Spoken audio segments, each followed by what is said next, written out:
వీక్షకులకు అందరికీ నమస్కారం అండి. రాజధాని అమరావతి మీద అయితే ఒక బిగ్ అప్డేట్ వచ్చింది. అమరావతి రాజధాని గ్రీన్ సిటీగా డెవలప్ చేయాలని ముఖ్యమంత్రి చంద్రబాబు నాయుడు గారు అయితే మొదటి నుంచి చెప్తూనే ఉన్నారు. ప్రధానమంత్రి నరేంద్ర మోడీని కూడా ఆహ్వానించినప్పుడు కూడా అదే విషయం చెప్పారు. ప్రపంచంలోనే అత్యాధునికంగా నిర్మించబడుతున్న నగరం అమరావతి నగరం అని, 1,00,000 కోట్ల రూపాయలతో అమరావతి నగర నిర్మాణం అయితే ప్రారంభమైంది. 36 నెలల్లో పూర్తయ్యే అవకాశం ఉందని చెప్తున్నారు. కొత్తగా నిర్మించే ఈ నగరంలో 75% గ్రీనరీ ఉండే విధంగా చూడాలని ప్రధాని నరేంద్ర మోడీ కూడా సలహా ఇచ్చారని చెప్తున్నారు. గతంలోనే అమరావతి రాజధానిని గ్రీన్ సిటీగా డెవలప్ చేసేందుకు CRDA ప్రణాళికలకు సిద్ధమైంది. అమరావతి రాజధానిలోని ఉద్దండపాయలో 25 ఎకరాల్లో అతి భారీ నర్సరీ ఏర్పాటు చేయబోతున్నట్టుగా చెప్తున్నారు. CRDA అధికారులకి సిబ్బందికి అక్కడ శిక్షణ ఇవ్వడంతో పాటు అమరావతి రాజధానిలో ఉపాధి ఎవరైతే కోరుకుంటున్నారో శ్రామికులు వారందరికీ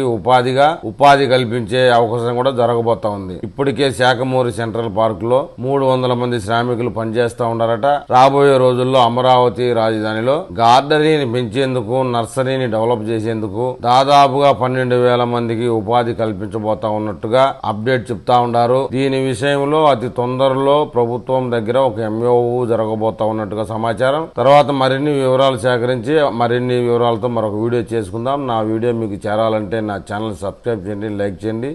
మీరు నాతో ఏదైనా తెలపాలనుకుంటే కామెంట్ రూపంలో తెలపండి.